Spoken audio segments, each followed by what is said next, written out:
Welcome, I'm Rabbi Phil Bressler of Beit Am in Corvallis, Oregon, and this is the daily summary video for the Kitzur Shulchan Aruch Yomi Daily Halakha Learning Project, covering the passage from Siman 88, Seif 1 to Siman 88, Seif 6.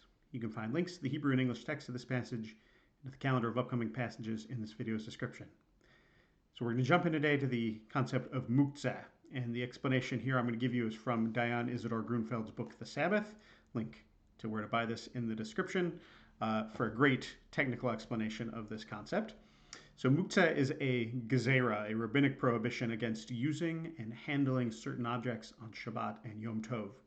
It stems from the idea that everything we do on Shabbat should be consonant with dignity and restfulness and altogether different from the rest of the week. You could, in theory, without doing the malacha, rearrange the furniture in your house on Shabbat, for example, but it's not an activity that's very Shabbat-like. So muktzah is one of those concepts that helps us steer away from making Shabbat too weekday-like. So objects are considered muktzah when, for one reason or another, they are not intended by us for Shabbat use. So muktzah means set aside or excluded, as in they're excluded from our minds as something we would have thought to use on Shabbat.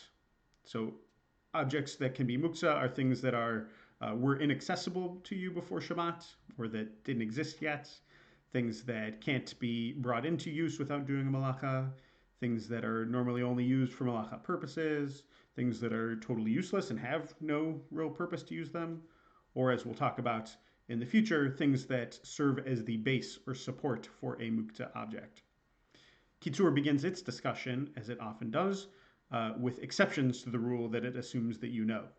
So here are some things that are not muktzah. Food that you decided not to eat because it's not fit for you, but that still retains some usage, like maybe you could either sell it or feed it to dogs.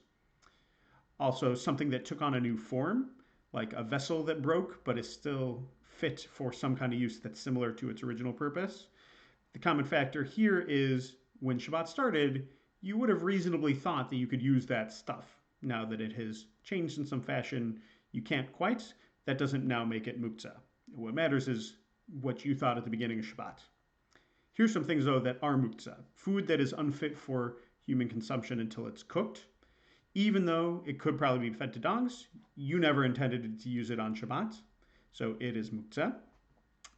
Wood, feathers, animal skins, wool, flax, living animals, wild and domesticated, nutshells, eggshells, hardened bones that are too hard for dogs to eat, doors and windows of a house that would be prohibited to hang on their hinges on Shabbat, broken vessels that are now totally useless, and anything else similar to this stuff.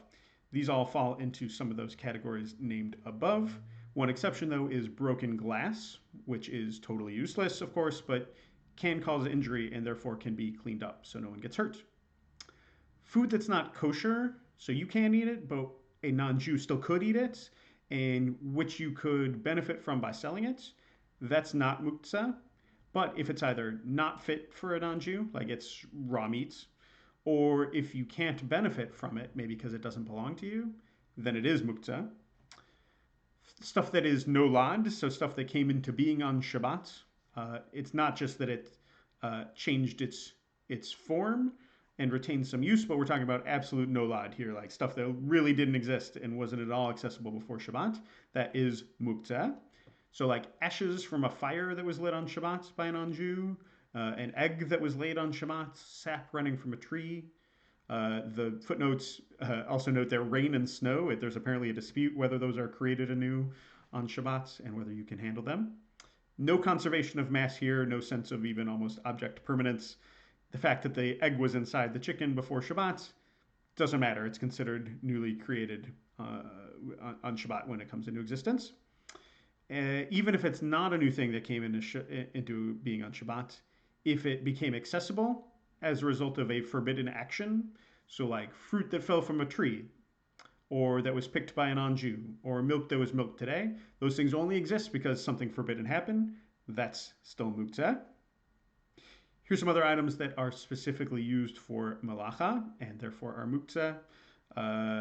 The footnote notes that if something has mixed purposes, both permitted and non-permitted, go by how it's used the majority of the time.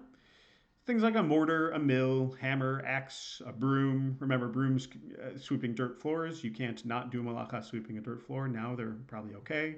A shofar, a menorah, really any candelabra, a sewing needle, candles, candle wicks, shatnez garments. I'm not totally sure why that's on the list.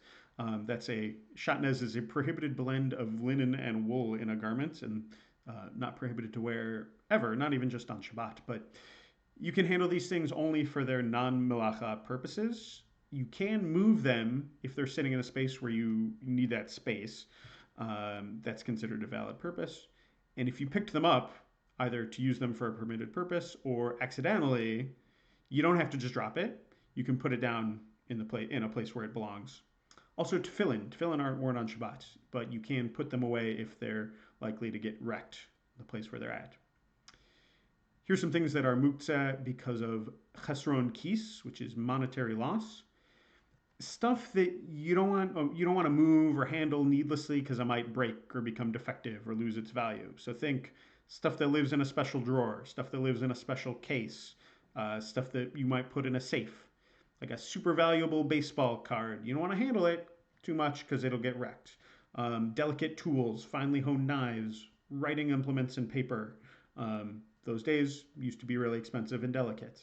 Accounting ledgers, promissory notes, probably like your checkbook too. Valuable things that you never actually use. So any sort of fancy tchotchkes, those are all muktzah on Shabbat. That's all for today. As always, our learning is dedicated to Rabbi Shlomo Gansfried, the author of the Kitzur, and the historic Jewish community of Ushrad, Ukraine. We'll see you tomorrow.